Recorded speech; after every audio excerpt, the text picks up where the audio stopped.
We down here in Georgia, baby. Down here in Georgia.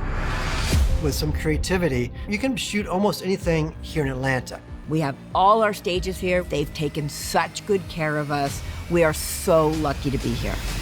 There's a great crew here. There are facilities here. There's equipment here. The vendors are fantastic. The scale of what they have is not to be underestimated.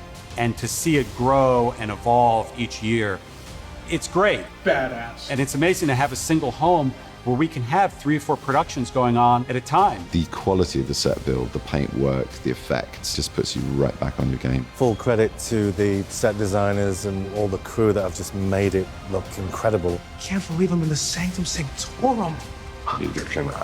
There's not a lot of states where you could do that, where they have the facilities and they have the equipment to manage that level of production. You won't know that it's not in New York when you see it.